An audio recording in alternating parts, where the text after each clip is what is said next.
ಅಂದ್ರಳ್ಳಿಲೇ ನಮ್ಮ ಮನೆ ಹತ್ರನೇ ಒಬ್ಬರಿಗೆ ಗಾಡಿ ಮಾಡಿರುತ್ತೆ ಆಟೋನ ಟ್ರಾನ್ಸ್ಫರ್ ಮಾಡಿಸ್ಕೊಟ್ಟಲ್ಲ ಏನಣ್ಣ ಮಾಡೋದು.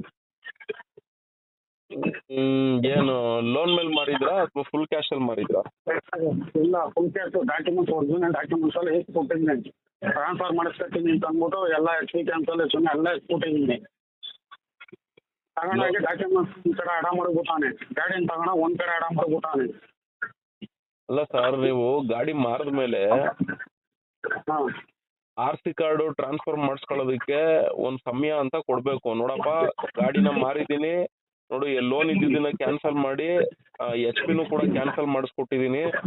ಇಷ್ಟೆಲ್ಲ ಮಾಡ್ಕೊಟ್ಮೇಲೆ ನೀನು ಕಮ್ಮಿ ಅಂದ್ರೂ ಇಲ್ಲ ನಾನೇ ಬ್ರೋಕರ್ ಕಡೆ ಹೇಳ್ತೀನಿ, ಇಲ್ಲ ನೀನೇ ಎಲ್ಲಿಡ್ತೀಯ ಹೇಳು, ನಾನು ಅವ್ರ ಹತ್ರನೇ ಬಂದು ಮಾತಾಡ್ತೀನಿ, ನನಗೆ ಗೊತ್ತಿಲ್ಲ 15-20 ದಿನದಲ್ಲಿ ಟ್ರಾನ್ಸ್ಫರ್ ಆಗ್ಬೇಕು, ಇಲ್ಲ ಒಂದ್ ತಿಂಗಳ ಟೈಮ್ ತಗೋ ಟ್ರಾನ್ಸ್ಫರ್ ಆಗ್ಬೇಕು, ಇಲ್ಲ ಅಂದ್ರೆ ಏನಿದೆಯೋ ನನ್ನ ಗಾಡಿ ನನಗೆ ವಾಪಸ್ ತಗೊಂತೀನಿ, ನೀನ್ ಏನ್ ದುಡ್ಡು ಕೊಟ್ಟಿದ್ಯಾ ಅದ್ರಲ್ಲಿ ಅರ್ಧಕ್ಕರ್ಧ ದುಡ್ಡು ನಾನು ಇಟ್ಕೊಂಡೆ ಕೊಡೋದು ಅನ್ನೋ ರೀತಿಯಲ್ಲಿ ಮಾತುಕತೆ ಮಾತಾಡ್ಬೇಕು. ಎಲ್ಲ ಮಾತಾಡಿ ಅಗ್ರಿಮೆಂಟ್ ಮಾಡಿಸ್ಕೊಂಡಿದ್ದೀನಿ ಅಣ್ಣ.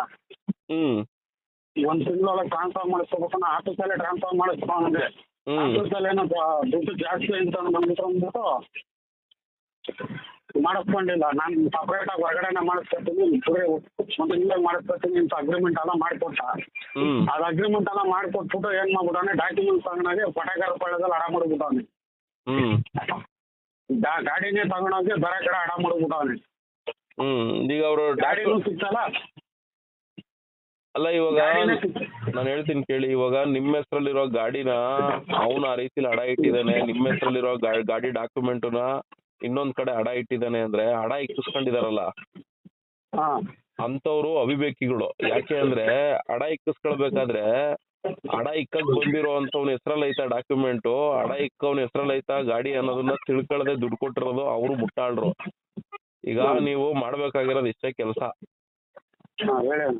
ನಿಮ್ದು ಆಟೋ ಏನು CC ಯಾವ RTOದಲ್ಲಿ ಐತೆ CC ನೋಡ್ಕೊಳ್ಳಿ. ಒಂದು 20 ರೂಪಾಯಿ ಕೊಡಿ, RTO ಆಫೀಸ್ಗಳಲ್ಲಿ ನಿಮ್ಗೆ BS ಟ್ರ್ಯಾಕ್ ಎತ್ಕೊಡ್ತಾರೆ. 20 ರೂಪಾಯಿ ಕೊಟ್ರೆ BS ಟ್ರ್ಯಾಕ್ ಕೊಡ್ತಾರೆ. BS ಟ್ರ್ಯಾಕ್ ತಗೊಳ್ಳಿ ಫಸ್ಟ್. ತಗೊಂಡಾಗ ಅದ್ರಲ್ಲಿ ನೋಡಿ ನಿಮ್ಮ ಹೆಸರೇ ಇತ್ತು ಅಂದ್ರೆ ಒಂದು ವೈಟ್ ಪೇಪರ್ ಮೇಲೆ ಬರೀರಿ, ನೋಡಿ ಸರ್ ಈ ತರ ನಮ್ ಗಾಡಿನ ಈ ತರ ಮಾರಾಟ ಮಾಡಿದ್ದು ಇಂಥ ವ್ಯಕ್ತಿಗೆ, ಮಾರಾಟ ಮಾಡಿದ್ಮೇಲೆ ಅವನ ಹೆಸರಿಗೆ ಗಾಡಿ ಡಾಕ್ಯುಮೆಂಟ್ ನ ಟ್ರಾನ್ಸ್ಫರ್ ಮಾಡ್ಕೊಳ್ಳದೆ, ಇನ್ನೂ ಕೂಡ ಅವನು ನನ್ನ ಹೆಸರಲ್ಲೇ ಗಾಡಿ ಇರೋದ್ರಿಂದ ಮುಂದೆ ಏನಾದ್ರೂ ತೊಂದರೆ ಆದ್ರೆ ನನಗ್ ಸಮಸ್ಯೆ ಆಗ್ತದೆ, ಅದಕ್ಕೋಸ್ಕರ ಆ ಗಾಡಿನ ದಯವಿಟ್ಟು ಬ್ಲಾಕ್ ಲಿಸ್ಟ್ ಹಾಕಿ ಅಂತ ಹೇಳಿ ಬರೀರಿ, ಕಪ್ಪು ಪಟ್ಟಿಗೆ ಸೇರಿಸಿ ಅಂತ ಬರೀರಿ. ಒಂದು ವೈಟ್ ಪೇಪರ್ ಮೇಲೆ ಬರೆದ್ಬಿಟ್ಟು ಅಲ್ಲೇ RTOದಲ್ಲೇನೆ ಒಂದು ಅಲ್ಲಿ ಅದನ್ನ ಕಂಪ್ಲೇಂಟ್ ಮಾಡ್ಬಿಟ್ಟು ಒಂದು ಅಕ್ಲೈಮೆಂಟ್ ತಗೊಳ್ಳಿ. ಅಕ್ಲೈಮೆಂಟ್ ಅಂದ್ರೆ ಅದ್ ನೀವು ಬರ್ದಿರೋ ಒಂದ್ ಕಾಪಿಗೆನೆ ಇನ್ನೊಂದು ಜೆರಾಕ್ಸ್ ಮಾಡಿಸ್ಬಿಟ್ಟು ತಗೊಂಡೋಗಿರಿ, ಅಲ್ಲಿ ಸೀಲ್ ಹೊಡೆದು ಕೊಡ್ತಾರೆ. ಅದನ್ನ ಕೇರ್ಫುಲ್ ಆಗಿ ಇಟ್ಕೊಬೇಕು, ಅದನ್ನ ಕಳ್ಕೊಂಡ್ರಿ ಅಂದ್ರೆ ಕಷ್ಟ. ಆಮೇಲೆ ಆ ಲೆಟರ್ ಬರಿಬೇಕು ನೀವು. ಮತ್ತೆ ಆ ಬ್ಲಾಕ್ ಲಿಸ್ಟ್ ಓಪನ್ ಮಾಡ್ಬೇಕು ಅಂತ ಏನಾದ್ರು ಅವ್ರ ಕಡೆ ಅವ್ರು ಬಂದ್ರೆ ನೀವು ನಮ್ಗೆ ಮಾಹಿತಿ ಕೊಡ್ಬೇಕು. ನಮಗ್ ಮಾಹಿತಿ ಕೊಟ್ಟೆ ಈ ಕಪ್ಪು ಪಟ್ಟಿನ ತೆರವುಗೊಳಿಸುವಂತ ಕೆಲಸ ಮಾಡ್ಬೇಕು ಅಂತ ಹೇಳಿ ಬರೆದ್ಬಿಟ್ಟು ನೀವು ಫೋನ್ ನಂಬರ್ ಎಲ್ಲ ಹಾಕಿ ಆ ಲೆಟರ್ ಅಲ್ಲಿ ಬರೆದ್ಬಿಟ್ಟು ಕೊಟ್ಬಿಟ್ಟು ಬನ್ನಿ. ತುಂಬಾ ಜನ ನಿಮ್ ತರದಲ್ಲೇನೆ ಆಟೋಗಳನ್ನ ಸೀಸ್ ಆಗಿರುವಂತ ಆಟೋಗಳು ಮತ್ತೆ ಸೇಲ್ ಮಾಡ್ಕೊಂಡಿರೋ ಆಟೋಗಳು ತುಂಬಾ ಜನ ಈ ತರ ಟ್ರಾನ್ಸ್ಫರ್ಗಳು ಆಗಿಲ್ದೆ ಏನೇನೋ ಕೇಸ್ಗಳಾದಾಗ ತಗಲಾಕೊಂಡಾಗ ಒದ್ದಾಡ್ಕೊಂಡ್ ಬರ್ತಾರೆ. ನಿಮ್ಗೆ ಆ ತರದ್ದೇನು ಇನ್ನು ಯಾವ್ದು ಕೇಸಸ್ಗಳು ಏನು ಆಗಿಲ್ಲ, ಹೋಗಿ ಫಸ್ಟ್ ಕೊಟ್ಬಿಡಿ, ಇಲ್ಲಾಂದ್ರೆ ನಿಮ್ಗೆ ಸಮಸ್ಯೆ, RC ಓನರ್ಗೆನೆ ಸಮಸ್ಯೆ.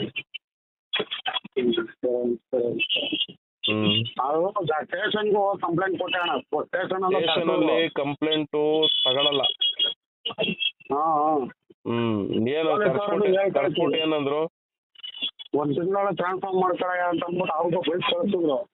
ಹಂಗ ಸ್ಟೇಷನ್ ಅಲ್ಲಿ ಹೇಳಿ 2 ತಿಂಗಳಾಯ್ತು ಇನ್ನೂ ಟ್ರಾನ್ಸ್ಫರ್ ಮಾಡಿಸ್ಕೊಟ್ಟಲ್ಲ. ಬಾಯಿ ಮಾತಲ್ಲಿ ಪೊಲೀಸ್ನವ್ರು ಹೇಳೋದು ಲೆಕ್ಕಕ್ಕೆ ಬರಲ್ಲ ಅಣ್ಣ. ಯಾಕೆ ಲೆಕ್ಕಕ್ಕೆ ಬರಲ್ಲ ಅಂದ್ರೆ, ಏನಾದ್ರೂ ಕೇಸ್ ಆಯ್ತು ಅಂದಾಗ ಬಾಯಿ ಮಾತಲ್ಲಿ ಹೇಳಿದವರೆಲ್ಲ ಯಾರು ಮುಂದಕ್ಕೆ ಬರಲ್ಲ. ನೀವು ಆ ಬಾಯಿ ಮಾತಲ್ಲಿ ಹೇಳೋದನ್ನೇನೆ ಒಂದು ವೈಟ್ ಪೇಪರ್ ಮೇಲೆ ಅದೇ ಸ್ಟೇಷನ್ ಅಲ್ಲೇ ಕಂಪ್ಲೇಂಟ್ ಕೊಡಿಸ್ಬಿಟ್ಟು ಅವನ್ ಕಡೆಯಿಂದ ಬರೀ ಬಾಯಲ್ಲಿ ಹೇಳ್ಸೋದ್ರ ಬದಲು ಒಂದು ವೈಟ್ ಪೇಪರ್ ಮೇಲೆ ಅವನ್ ಕಡೆಯಿಂದ ಒಂದು ಹೇಳಿಕೆ ತೆಗೆಸ್ಕೊಬೇಕಾಗಿತ್ತು. 1 ತಿಂಗಳ ಕಾಲಾವಕಾಶದಲ್ಲಿ ನಾನು ಈ ಗಾಡಿ ಡಾಕ್ಯುಮೆಂಟ್ ಅನ್ನ ನಾನು ವರ್ಗಾವಣೆ ಮಾಡಿಸ್ಕೊತೇನೆ, ಒಂದ್ ವೇಳೆ ವರ್ಗಾವಣೆ ಮಾಡಿಸ್ಕೊಳ್ಳದೆ ಹೋದಂತ ಪಕ್ಷದಲ್ಲಿ ಈ ಗಾಡಿಯ ಸಂಪೂರ್ಣ ಜವಾಬ್ದಾರಿ ಆರ್.ಸಿ ಮಾಲೀಕರದೇ ಆಗಿರುತ್ತೆ, ನನಗೂ ಈ ಗಾಡಿಗೂ ಯಾವುದೇ ರೀತಿ ಸಂಬಂಧ ಇರೋದಿಲ್ಲ ಅಂತ ಹೇಳಿ ಬರೆದ್ಬಿಟ್ಟು ಒಂದು ಸೈನ್ ಹಾಕಿ ಕೊಟ್ಟಿದ್ರೆ ಸ್ಟೇಷನ್ ಥ್ರೂ ನಿಮ್ಗೊಂದು ರೆಕಾರ್ಡ್ಸ್ ಇದ್ದಂಗೆ ಇರೋದು. ನೀವು ಬರೀ ಬಾಯಿ ಮಾತಲ್ಲಿ ಹೇಳಿರೋದ್ರಿಂದ ಅದೆಲ್ಲ ಕೌಂಟಿಗೆ ಬರಲ್ಲ ಸರ್.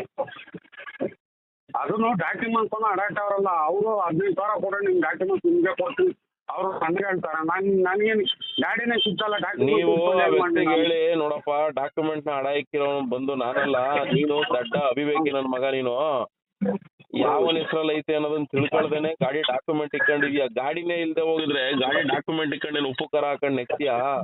ನಾನೇನಾದ್ರೂ ಗಾಡಿ ಡಾಕ್ಯುಮೆಂಟ್ ಕಳೆದೋಗೈತೆ ಅಂತ ಹೇಳ್ಬಿಟ್ಟು RTOದಲ್ಲಿ DRC ಅಪ್ಲೈ ಮಾಡಿದ್ರೆ ನನಗೆಲ್ಲ ಡೂಪ್ಲಿಕೇಟ್ ಡಾಕ್ಯುಮೆಂಟ್ ಸಿಕ್ಕರೆ ನೀನು ಉಪ್ಪು ಖಾರ ಇಟ್ಕೊಂಡು ನೆಕ್ಬೇಕಾಯ್ತದೆ ಆ ಡಾಕ್ಯುಮೆಂಟ್ನ ಅಂತ ಹೇಳ್ಬೇಕಾಗಿತ್ತು. ಅದೇ ಅದಕ್ಕೆ ಬೇಕಾದ್ರೆ ಕೊಟ್ಬಿಟ್ಟು ಇಸ್ಕೊಳ್ರಿ 15,000 ರೂಪಾಯಿ ಅಂತಂದ. ನನ್ನ ಹತ್ರ ಎಲ್ಲ 15,000 ರೂಪಾಯಿ ನಾನೇ ಕೊಟ್ಟು ಇಸ್ಕೊಂಡೆ. ಅವನೇ ಇಸ್ಕೊತಾನೆ ಅಂತ ಅಂದ್ಬಿಟ್ಟು ಸುಮ್ಮನೆ ಆಗೋದಂತ. ಈ ಸೋಮವಾರ ಹೋಗಿ ಫಸ್ಟ್ ಅವ್ರು ಬ್ಲಾಕ್ ಲಿಸ್ಟ್ ಮಾಡಿಸ್ತೀನಿ. ನೀವು ಬ್ಲಾಕ್ ಲಿಸ್ಟ್ ಮಾಡಿಸ್ಲಿಲ್ಲ ಅಂದ್ರೆ ನಿಮ್ಗೆ ಯಾವತ್ತಿದ್ರು ಸಮಸ್ಯೆನೆ. ಯಾಕಂದ್ರೆ ಆ ಗಾಡಿಯಿಂದ ಏನಾದ್ರು ಪ್ರಾಬ್ಲಮ್ಗಳು ಆಯ್ತು ಅಂದ್ರೆ ಕಂಪ್ಲೇಂಟ್ ಆಯ್ತು ಅಂದಾಗ ಅವಾಗ RC ಓನರ್ ನೀವೇ ಆಗಿರೋದ್ರಿಂದ ನಿಮ್ಮನ್ನೇ ಇದ್ ಮಾಡ್ತಾರೆ. ನೀವು ಅವಾಗ ಏನೇ ಸಮರ್ಥನೆ ಮಾಡ್ಕೊಳಕ್ ಹೋದ್ರುನು ಅದನ್ನ ಲೀಗಲಿ ಅದು ಸರಿ ಬರೋದಿಲ್ಲ, ಸಮರ್ಥನೆ ಮಾಡ್ಕೊಳಕ್ ಆಗೋದಿಲ್ಲ. ಮಾಡಿಸಿ ಫಸ್ಟ್ ಆ ಕೆಲಸ ಮಾಡಿ. ಸರ್ ತುಂಬ ಥ್ಯಾಂಕ್ಸ್.